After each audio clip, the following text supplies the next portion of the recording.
नमस्कार, lead India के इस वीडियो में आपका बहुत बहुत स्वागत है। दोस्तों, मैं हूं एडवोकेट सुभाष सिंह और एक बहुत ही इंपॉर्टेंट अपडेट मैं इस वीडियो में देने वाला हूं। एक तरफ दिल्ली हाई कोर्ट प्यार करने वालों को प्रोटेक्शन दे रहा है, तो दूसरी तरफ उत्तर प्रदेश में अब अपने परिवार की मर्जी के खिलाफ जाकर शादी करना लगभग नामुमकिन सा हो गया है। इलाहाबाद हाई कोर्ट का एक ऐसा फैसला आया है जो आपके शादी करने के संवैधानिक अधिकार पर ही एक बड़ा सवाल खड़ा कर रहा है।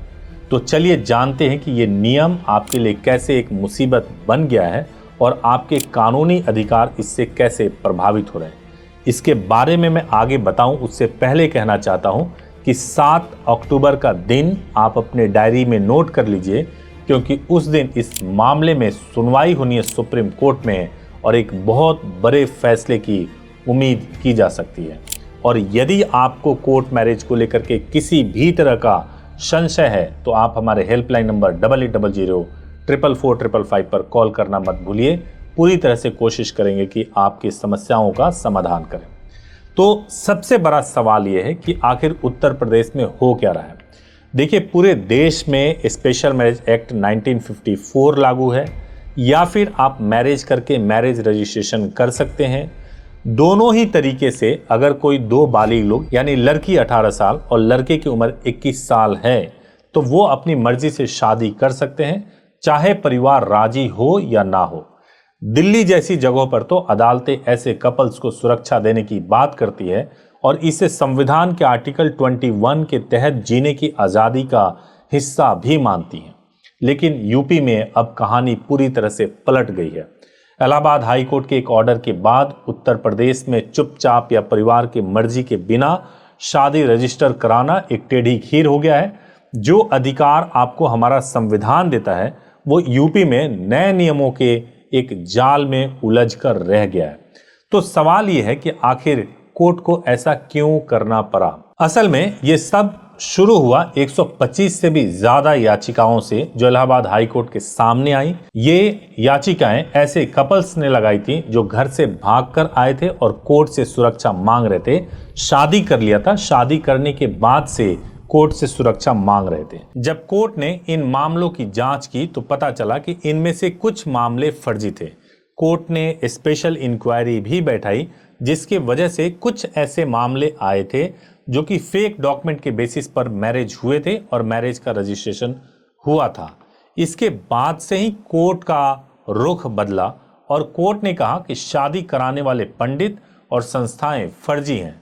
और हद तो तब हो गई जब पता चला कि कई मामलों में असल में शादी हुई ही नहीं और मैरिज का रजिस्ट्रेशन हो गया, या लड़कियों को बहला फुसला करके ह्यूमन ट्रैफिकिंग जैसे घिनौने अपराध में धकेल दिया गया। ऐसा कोर्ट का ऑब्जर्वेशन है।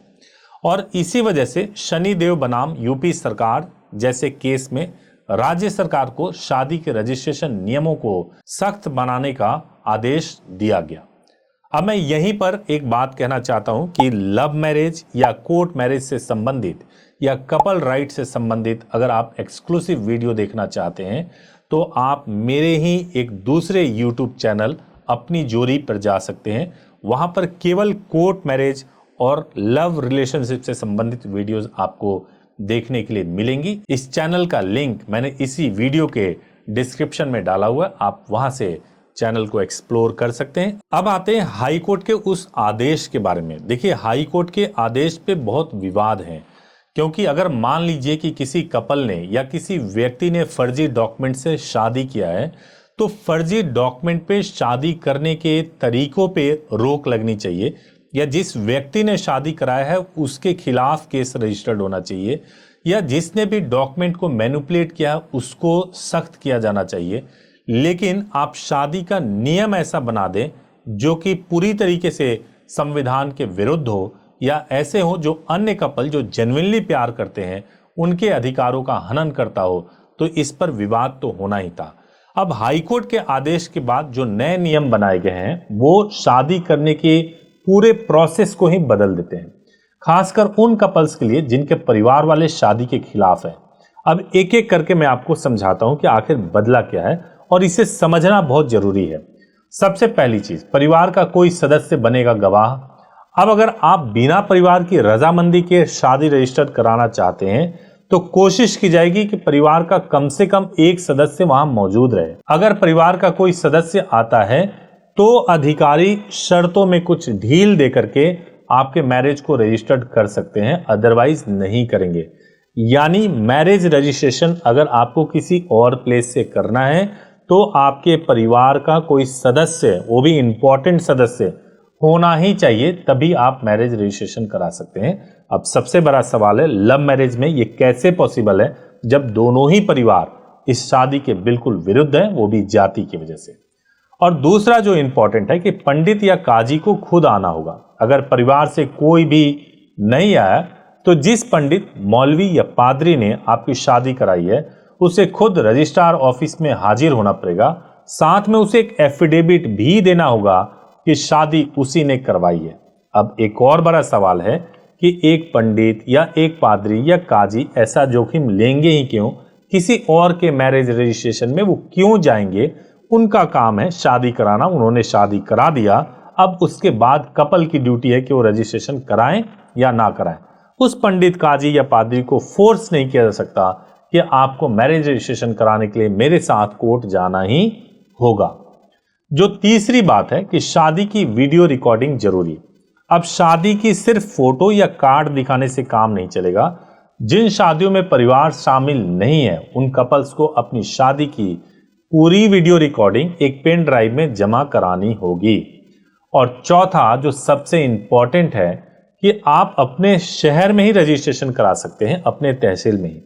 यह सबसे बड़ा और मुश्किल बदलाव है। अब शादी का रजिस्ट्रेशन सिर्फ उसी जिले के तहसील में होगा जहां लड़का या लड़की या उनके माता पिता रहते हैं। इसका मतलब यह है कि अब कपल्स किसी दूसरे शहर में जाकर आसानी से अपने मैरिज को रजिस्टर्ड नहीं करा पाएंगे।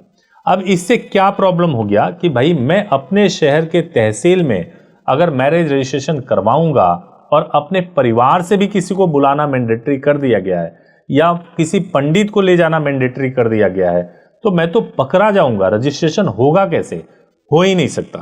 इसीलिए सवाल खड़ा हो गया कि क्या यह मौलिक अधिकारों के खिलाफ है। यह नियम भले ही धोखाधड़ी रोकने के लिए लाए गए हों, लेकिन ये कई बड़े सवाल भी खड़ा करता है। एक तरफ स्पेशल मैरिज एक्ट आपको अपनी पसंद से शादी करने का हक देता है, दूसरी तरफ दिल्ली हाई कोर्ट बार बार कह रहा है कि अपनी पसंद के इंसान से शादी करना आपका मौलिक अधिकार है और परिवार की ना इस अधिकार को छीन नहीं सकती। कानूनी जानकार मानते हैं और इस विषय में कहते भी हैं कि यूपी के ये नियम उन कपल्स के लिए एक बहुत बड़ी दीवार बन गए हैं जो सच में एक दूसरे से प्यार करते हैं, लेकिन परिवार के डर से, खासकर इंटरकास्ट या इंटर रिलीजन शादियों के मामले में घर छोड़ने पर मजबूर हो जाते हैं। इन नियमों से उनकी आजादी और सुरक्षा दोनों पर खतरा मंडरा रहा है। तो सबसे इंपॉर्टेंट है कि 7 अक्टूबर को सुप्रीम कोर्ट में इस मामले में एक बहुत बड़ा आदेश आने वाला है। देखना यह है कि इस पर क्या आदेश आता है, क्योंकि इस मामले में आईजी स्टैम्प को भी पार्टी बनाया गया है, यूपी गवर्नमेंट को पार्टी बनाया गया है। उन 125 कपल में से कुछ कपल्स को भी पार्टी बनाया गया है, एसपी को पार्टी बनाया गया है, एसएचओ को पार्टी बनाया गया है, कई लोगों को पार्टी बनाया गया है और सुप्रीम कोर्ट में इस मामले में एक बहुत ही बड़ी सुनवाई होने वाली है।